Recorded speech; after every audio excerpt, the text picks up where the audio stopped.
بسم اللہ الرحمن الرحیم۔ السلام علیکم محترم ناظرین گرامی، آج ہم بات کریں گے حضرت سلیمان علیہ السلام کے بارے میں، لیکن ویڈیو میں آگے بڑھنے سے پہلے آپ سے گزارش کرتے ہیں کہ ہمارے چینل کو لائک، شیئر اور سبسکرائب کریں اور ساتھ لگے گھنٹی کے بٹن کو دبائیں تاکہ ہماری ہر آنے والی ویڈیو آپ تک بآسانی پہنچ سکے۔ ناظرین کرام، حضرت سلیمان علیہ السلام حضرت داؤد علیہ السلام کے فرزند تھے، بنی اسرائیل کے مشہور اور جلیل القدر پیغمبر، جن کو نبوت کے ساتھ عظیم و شان حکومت بھی دی گئی۔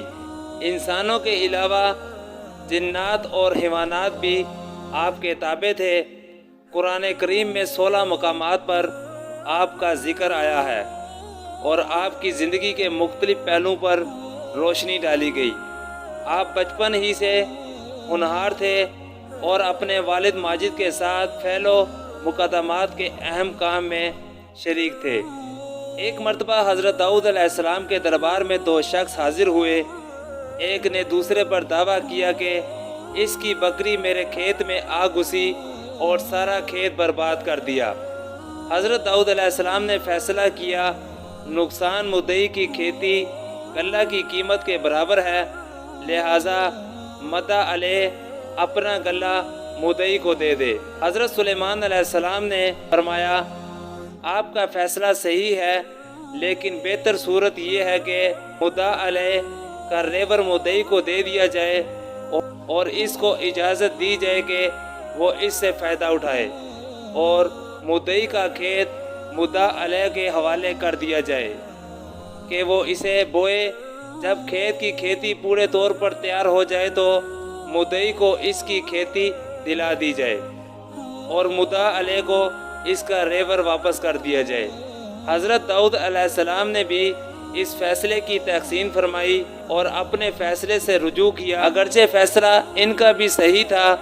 حضرت داؤد علیہ السلام نے اپنے قیاس کے مقابلے میں اپنے فرزند کے فیصلے کو ترجیح دی۔ حضرت داؤد علیہ السلام کے انتقال کے بعد حضرت سلیمان علیہ السلام نبوت اور سلطنت کے منصب پر فائز ہوئے۔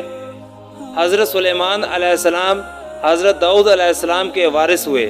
شرف نبوت اور عظیم و شان سلطنت کے علاوہ اللہ تعالیٰ نے آپ کو چند امتیازات عطا فرمائے تھے۔ انسان کے علاوہ جن اور جانور بھی آپ کے تابع تھے، جو خدمت جس طرح چاہتے ان سے لیتے۔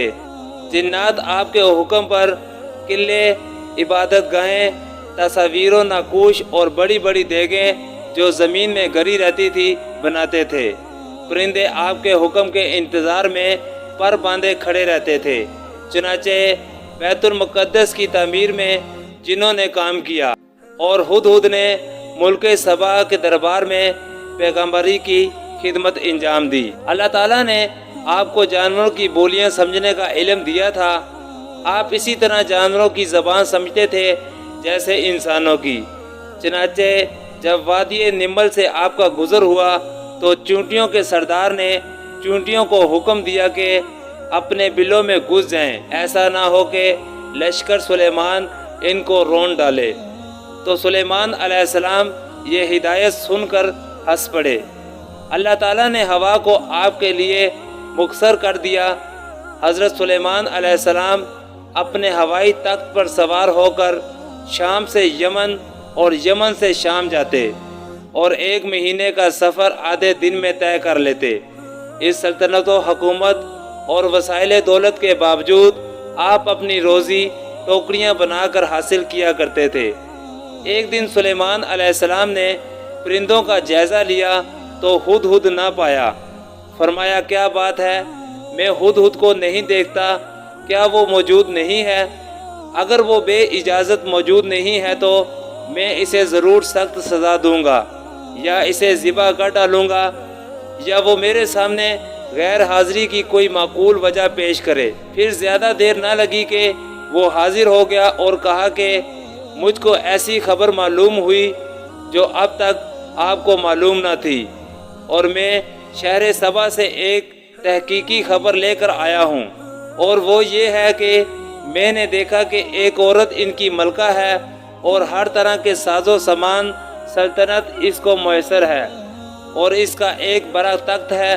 اس کے باوجود میں نے اسے اور اس کی قوم کو دیکھا کہ خدا کو چھوڑ کر آفتاب کو سجدہ کرتے ہیں، اور شیطان نے ان کی نگاہوں میں ان کے عمل کو بھلا کر کے دکھایا ہے اور ان کو خدا کے سیدھے راستے سے روک دیا ہے، سو وہ اتنی بات بھی سمجھ نہیں پاتے کہ خدا ہی کو کیوں سجدہ نہ کریں، جو آسمانوں اور زمینوں کی چھپی ہوئی چیزوں کو ظاہر کرتا ہے، اور جو کام تم چھپا کر یا اعلانیہ کرو سب کو جانتا ہے۔ اللہ وہ پاک ذات ہے کہ اس کے سوا کوئی عبادت کے لائق نہیں، وہ عرش و بری کا مالک ہے، تمہارا تخت اس کے سامنے کیا چیز ہے؟ سلیمان علیہ السلام نے کہا، اچھا اب ہم دیکھتے ہیں کہ تو سچ کہتا ہے یا جھوٹا ہے، میرا یہ خط لے جا، اسے ان کے پاس ڈال دے، پھر ان کے پاس سے ہٹ جا، پھر دیکھ وہ کیا جواب لکھتے ہیں۔ ہدہد نے ایسا ہی کیا۔ ملکہ نے اہل دربار کو مخاطب کر کے کہا، میری طرف ایک موزز خط ڈالا گیا ہے جس میں یہ درج ہے، یہ خط سلیمان کی جانب سے ہے اور شروع اللہ کے نام سے جو بڑا مہربان اور رحم والا ہے۔ تم کو ہم اپنی برائی کا اظہار نہیں کرنا چاہتے اور تم میرے پاس فرمانبردار بن کر چلی آؤ۔ یہ خط ملکہ نے سنا کر کہا، اے اہل دربار، میرے اس معاملے میں اپنی رائے دو۔ میں کسی معاملے میں آخری فیصلہ نہیں کرتی جب تک کہ تم دربار میں حاضر نہ ہو جاؤ، اپنا مشورہ نہ دو۔ انہوں نے کہا، ہم بڑے طاقتور اور بڑے لڑنے والے ہیں، دبنے کی ضرورت نہیں، یہ تو ہماری رائے ہے، آخری حکم تو آپ ہی کا ہے، آپ غور کر لیں کیا حکم دیتی ہیں، ہم اس کی تعمیل کریں گے۔ ملکہ نے کہا کہ معاملہ اہم ہے، کیونکہ بادشاہوں کا دستور ہے کہ جب کسی شہر کو فتح کر کے اس میں داخل ہوتے ہیں تو اسے برباد کر ڈالتے ہیں اور وہاں کے معزز باشندوں کو بے عزت کرتے ہیں تاکہ اپنا دبدبہ ظاہر کریں، اور وہ ایسا ہی کرتے ہیں۔ میں ان سے لڑنے کے بجائے پہلے ان سے تعلقات قائم کرنا چاہتی ہوں، پہلے ان کو کچھ تحفے بیچ کر دیکھتی ہوں کہ الیچی کیا جواب لے کر واپس ہوتے ہیں۔ ان کے کچھ حالات بھی معلوم ہو جائیں گے کہ کیسی قوت و شوکت رکھتے ہیں۔ پھر جب ملکہ کا سفیر سلیمان علیہ السلام کے پاس پہنچا اور تحفے پیش کیے تو سلیمان علیہ السلام نے کہا، کیا تم مال سے میری مدد کرنا چاہتے ہو؟ تو جو کچھ اللہ نے مجھ کو دیا ہے وہ اس سے جو تم کو دیا ہے بہتر ہے، سو کچھ تم ہی اپنے تحفوں پر خوش ہوتے ہو، میں تو ان کو بے حقیقت سمجھتا ہوں۔ تو اے سفیر، ان کے پاس جا، ہم ان پر ایسا لشکر لے کر چڑھائی کریں گے جن کا مقابلہ وہ نہ کر سکیں گے، اور ہم ان کو وہاں سے ذلیل و خوار کر کے نکال باہر کریں گے۔ پھر سلیمان علیہ السلام نے کہا، اے اہل دربار، تم میں سے کون ایسا ہے جو ملکہ کے تخت کو میرے پاس لے آئے اس سے پہلے کہ وہ لوگ فرمانبردار ہو کر میرے پاس آ حاضر ہوں؟ اس میں ایک دیو پیکر جن نے کہا، میں اسے حضور کے پاس لے آؤں گا اس سے پہلے کہ آپ کی مجلس برخاست ہو، اور میں اس مہم کو سر کرنے کی طاقت بھی رکھتا ہوں اور امانت دار بھی ہوں، اور جس کے پاس کتاب الہی کا علم تھا، یعنی آصف بن برخیا، اس نے کہا، میں اسے آپ کی آنکھ جھپکنے سے پہلے آپ کے حضور لا سکتا ہوں۔ چنانچہ ایسا ہی ہوا۔ پھر جب سلیمان علیہ السلام نے اسے اپنے پاس موجود پایا تو کہا، یہ میرے پروردگار کا مجھ پر فضل ہے تاکہ مجھے آزمائے کہ میں اس کا شکر ادا کرتا ہوں یا نہ شکری، اور جو شکر ادا کرتا ہے وہ اپنے بھلے کے لیے شکر کرتا ہے، اور جو نہ شکری کرتا ہے تو میرا رب اس سے بے پرواہ ہے اور بڑا کرم کرنے والا ہے۔ سلیمان علیہ السلام نے کہا، اس عورت کی عقل کی آزمائش کے لیے اس تخت کی صورت بدل دو تاکہ ہم دیکھیں کہ وہ پہچان پاتی ہے یا ان لوگوں میں سے ہوتی ہے جو سیدھا راستہ نہیں پاتے۔ پھر جب وہ سلیمان علیہ السلام کے حضور میں آئی تو اس سے پوچھا گیا کہ ایسا ہی تیرا تخت ہے؟